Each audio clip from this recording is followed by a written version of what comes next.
The Making of a Nation, a program in special English on the Voice of America.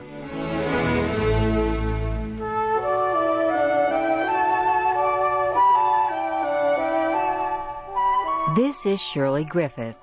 Today, Steve Ember and I tell about Calvin Coolidge and how he became President of the United States. The early 1920s were a troubled time for the United States. Congress and the public began to discover crimes by several officials in the administration of President Warren Harding. Harding himself became seriously sick during a trip to Alaska and western states. He died in a hotel room in California in August 1923. Harding's vice president, Calvin Coolidge, became the new president.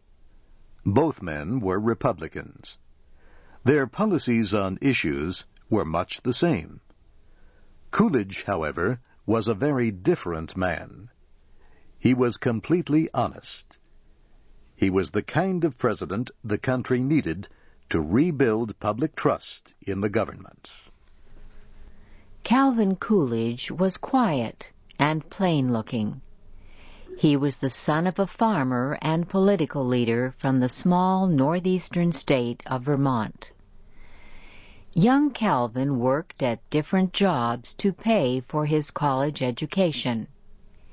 He became a lawyer. He moved to another northeastern state, Massachusetts, where he became active in Republican Party politics. First, he was elected mayor of the town. Then he was elected to the state legislature. Finally, he was elected governor of Massachusetts. It was as governor that Coolidge first became known throughout the United States. In 1919, a group of policemen in the city of Boston tried to start a labor union. This violated the rules of the police department. So the commissioner of police suspended 19 of the union's leaders. The next day, almost 75% of Boston's policemen went on strike. Criminals walked freely through the city for 2 nights. They robbed stores and threatened public safety. Frightened Americans all across the country waited to see what Governor Coolidge would do. He took strong action. He called on state troops to end the strike. He said, "There is no right to strike against the public safety by anybody, anywhere, anytime." Most Americans approved of what Coolidge did. The people of Massachusetts supported him too. They re-elected him governor by a large number of votes. Then in 1920, Republicans nominated Warren Harding for president. They nominated Calvin Coolidge for vice president. When President Harding died in California, Coolidge, his wife, and 2 sons moved to the White House. America's 30th president was, in some ways, an unusual kind of person to lead the country. He said little. He showed few feelings. Coolidge's policies as president were not active. He tried to start as few new programs as possible. He was a conservative Republican who believed deeply that government should be small.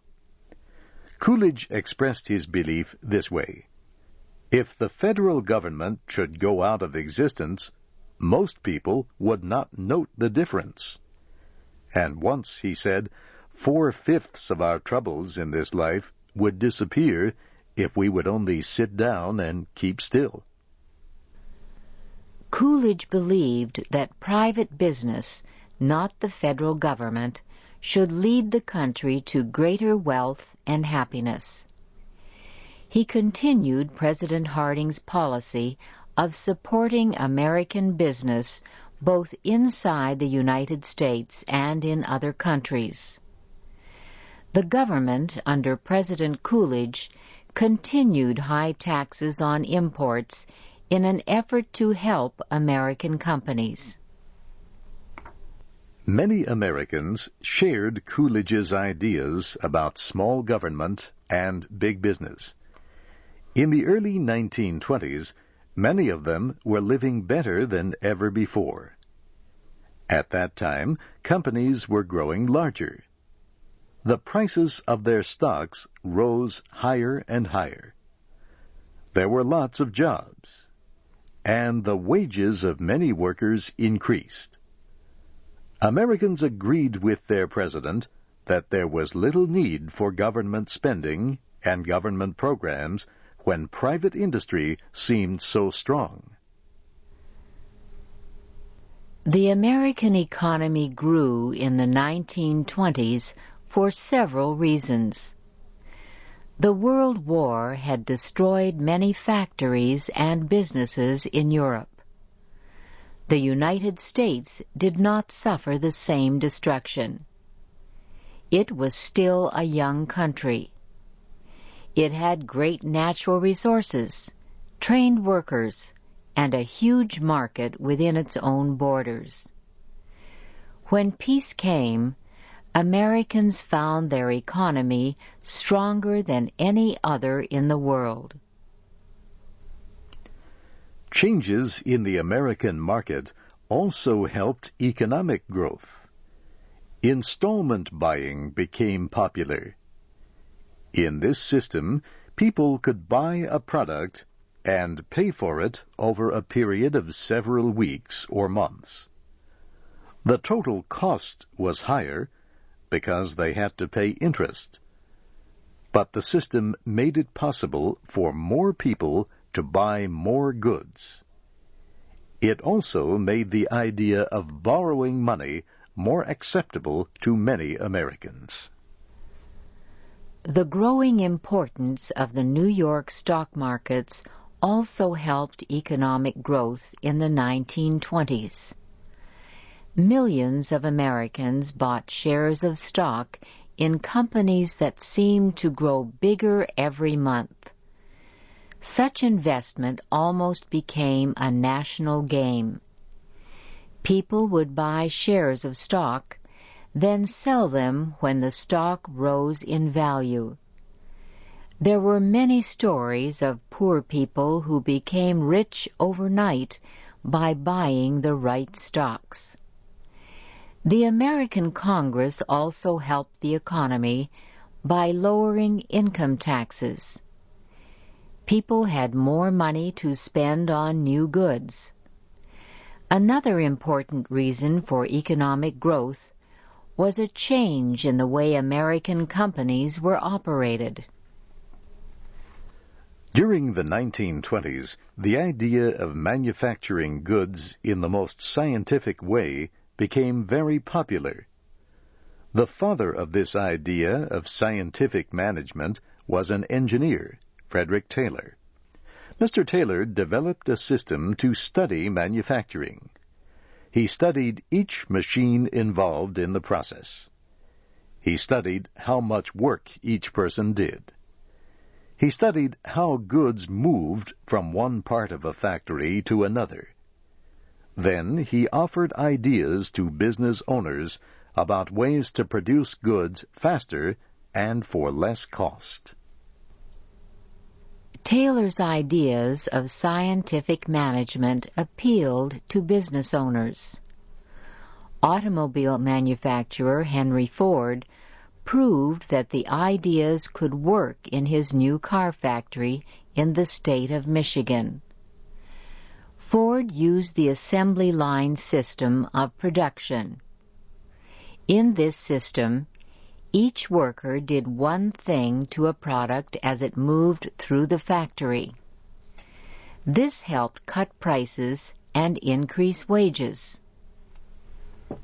Ford and other businessmen learned a great deal about how to control costs, set prices, and decide how much to produce. All these changes in production and marketing helped Ford and other American companies grow larger and stronger. Henry Ford's Model T car became popular throughout the country. So did other new products: radios, refrigerators for cooling food, vacuums to clean carpets, ready-made cigarettes, beauty products. Americans in the 1920s began to buy all kinds of new products they had never used before. Calvin Coolidge was in the White House. However, business led the nation. Times were good. Americans trusted business and its leaders. It became an honor to call someone a businessman. Colleges organized business classes. Middle-class citizens in almost every city and town gathered to discuss business ideas. President Coolidge spoke for millions of Americans when he said, "The chief business of the American people is business." Coolidge represented traditional values and a simple way of life.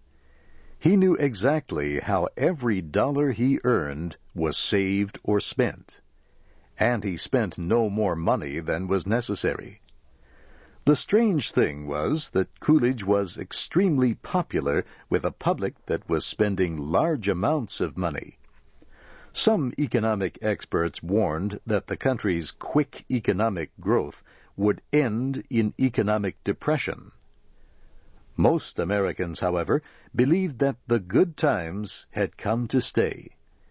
They enjoyed the good things in life that work and success in business could bring. On our next program, we will see how the economic growth of the 1920s brought exciting changes to the day-to-day life of millions of Americans.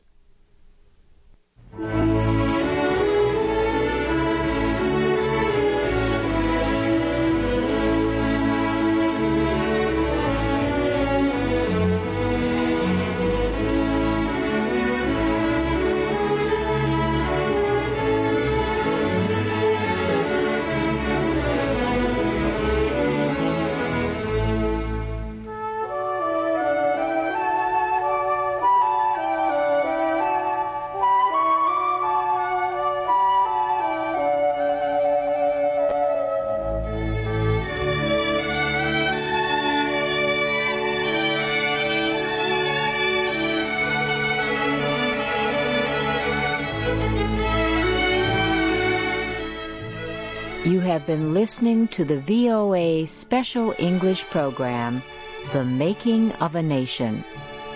Your announcers were Steve Ember and Shirley Griffith. Our program was written by Nancy Steinbach. Join us again next week at this same time for another report about the history of the United States.